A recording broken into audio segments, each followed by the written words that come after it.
healthcare, education, public transportation and law and order are just a handful of examples of government services. Here in Abau District, almost all the mentioned cease to exist, are inaccessible or somewhat dysfunctional. The education sector in Abau currently operates with limited resources.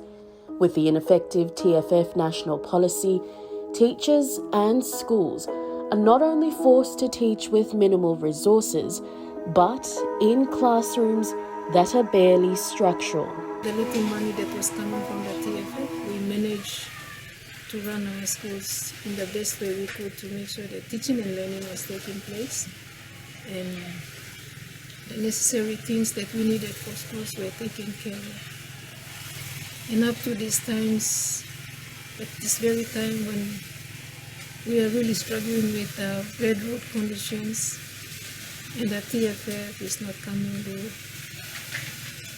it's just a slap, it's a slap in the face.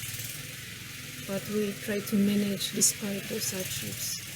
We, the managers of the school, have to make sure that whatever little we have must be controlled, must be managed properly so that learning takes place from the beginning of the year until the school year ends. So the academic year for children is not disturbed unnecessarily. Our children finish one grade and must be qualified to move on to the next grade the following year. Despite all this, it's been a challenge when it comes to managing a school in these tough times, very challenging times.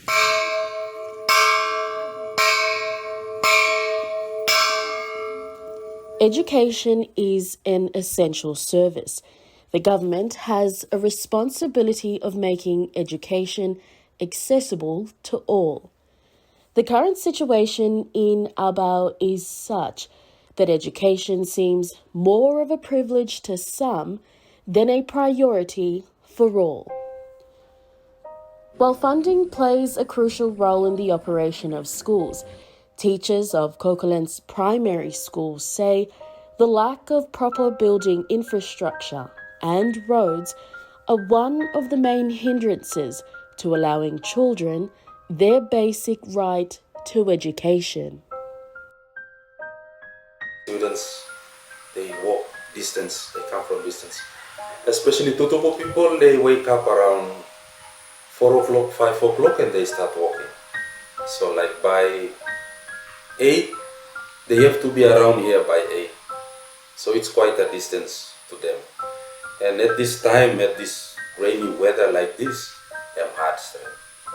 So like the school, we looking situation and then we used to suspend classes waiting for the then we can call back the students for classes. Konepoti Elementary School is a level 5 school that serves its surrounding villages of Lalara, Konepoti, Viriolo and Kapari. Tim Lester Rakatani is a teacher here at Konepoti and has served the community of Abau for quite some time. Konepoti Elementary, like Cocolands Primary, face similar issues with poorly maintained classrooms, where students' learning is often disrupted and suspended due to bad weather. Being suspending classes early, that is because rain seemed to disrupt the classes during the day, and as of today we suspended very early because students could not get into the classroom because the conduciveness in the classroom is very bad.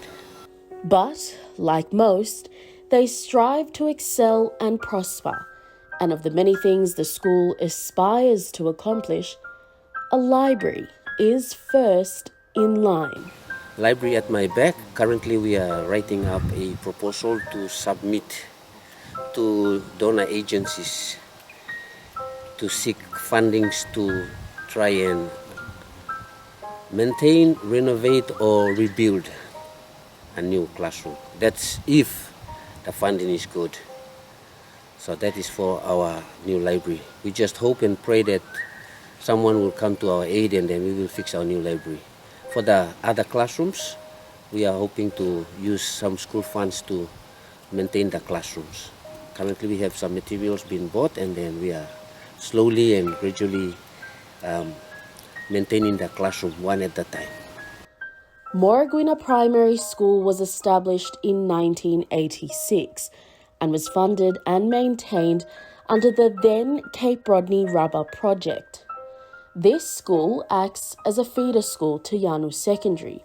However, over the years has fallen victim to an incompetent district and local level government administration, one that has failed to make education a priority.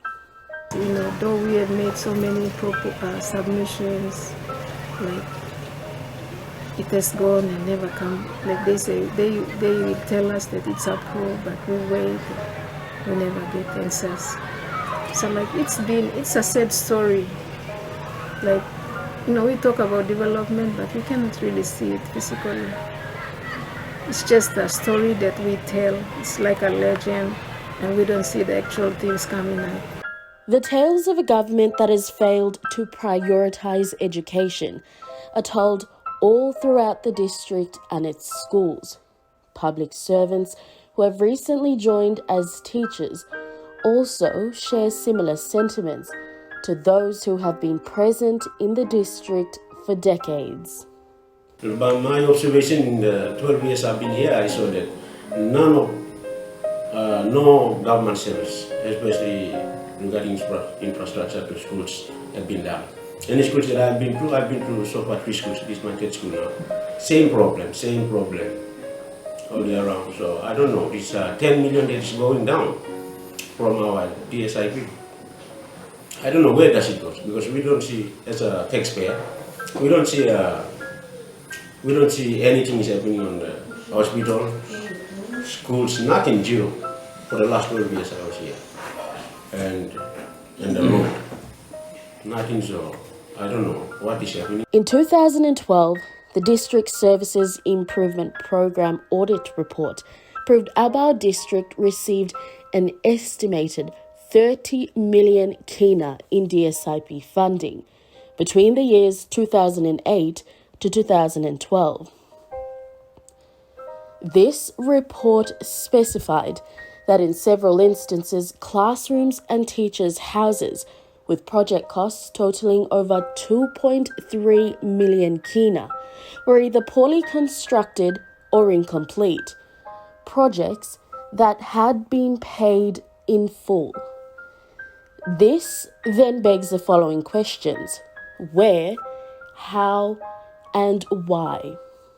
This footage was posted on social media in January of 2021. It shows the Kupiano Secondary School's dormitories, which sadly portray the image of neglect right throughout the corridors and boardwalks of this once prestigious school. We are now in the building.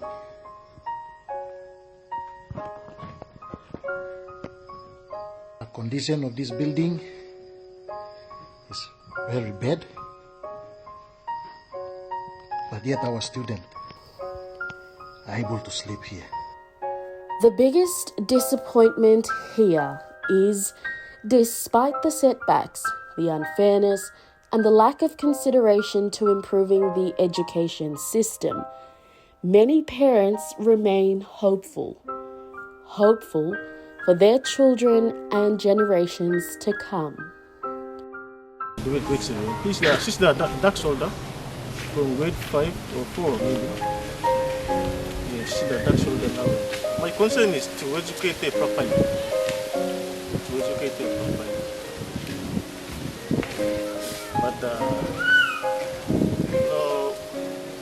But the problem is we also face difficulty in paying school fees. I mean, if our income is low, then we won't educate our children properly if our incomes are low. But for right now, our Abau District, I don't know, I always ask,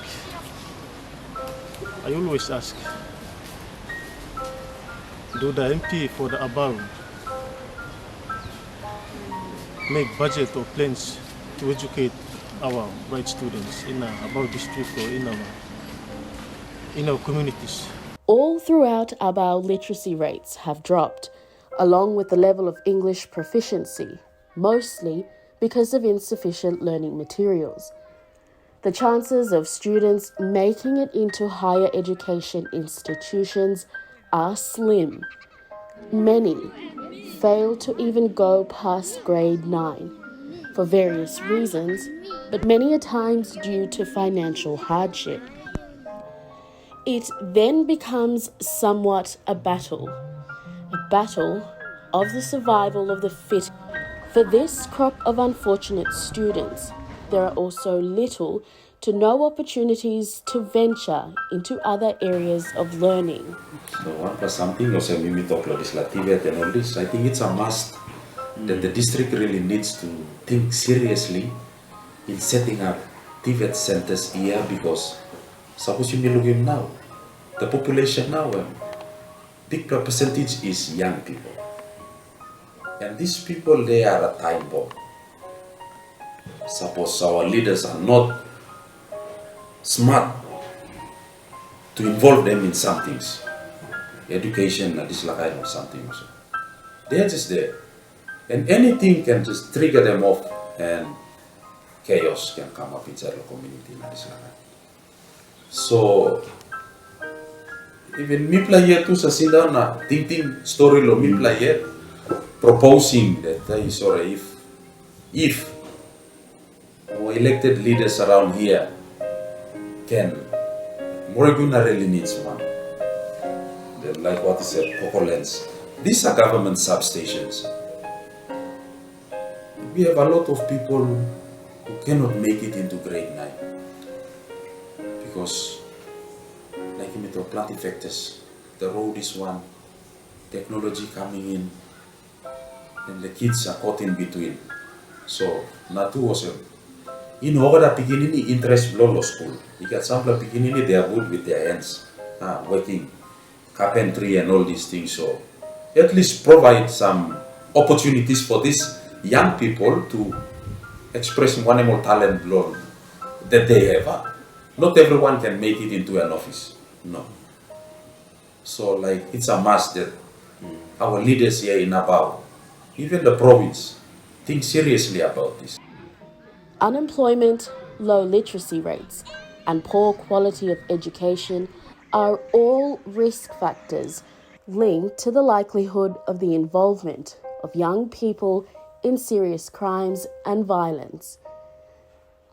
But just like the plea for many other government services, the want and need for an improved education system is all but a dream.